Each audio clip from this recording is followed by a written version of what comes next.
மயிலாடுதுறையில் கொட்டி தீர்த்த கனமழை காரணமாக பல்லாயிரக்கணக்கான நெற்பயிர்கள் சேதமடைந்துள்ளன. இதனால் விவசாயிகள் மிகுந்த கவலையில் ஆழ்ந்துள்ளனர். அண்மை செய்தியாக இதனை நாம் பார்த்துக் கொண்டிருக்கிறோம்.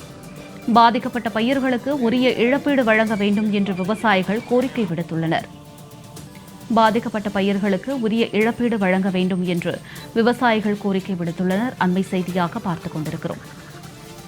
மயிலாடுதுறையில் கொட்டி தீர்த்த கனமழை காரணமாக பல்லாயிரக்கணக்கான நெற்பயிர்கள் சேதமடைந்துள்ளன. அண்மை செய்தியாக பார்த்துக் கொண்டிருக்கிறோம்.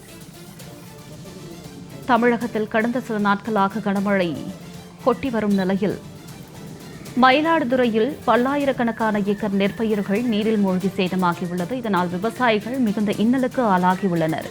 பாதிக்கப்பட்ட பயிர்களுக்கு உரிய இழப்பீடு வழங்க வேண்டும் என்று விவசாயிகள் கோரிக்கை விடுத்துள்ளனர். அண்மை செய்தியாக இதனை நாம் பார்த்துக் கொண்டிருக்கிறோம்.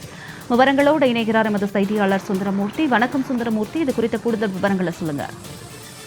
வணக்கம் ஜனனி. வங்கக்கடலில் ஏற்பட்டிருக்க காற்றழுத்த தாழ்வு மண்டலம் காரணமா மயிலாடுதுறை மாவட்டத்தில் கடந்த 3 தினங்களாக பரவலா மழை பெய்திருக்கிறது.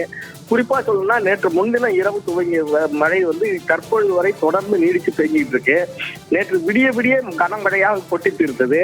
அதிகபட்சமாக மயிலாடுதுறையில கிட்டத்தட்ட 230 மில்லிமீட்டர் அளவுக்கு மழை பெய்ஞ்சிருக்கு.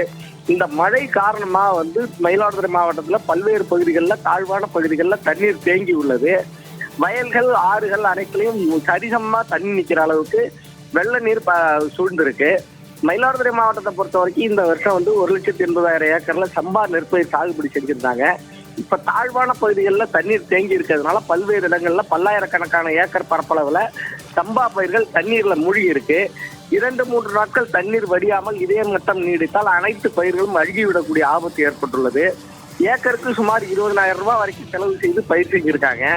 அந்த பயிர்கள்லாம் அழிந்து விட்டதுனால் காலம் தப்பிட்டு திருப்பி மீண்டும் பயிர் செய்ய முடியாத நிலைமை ஏற்படும்.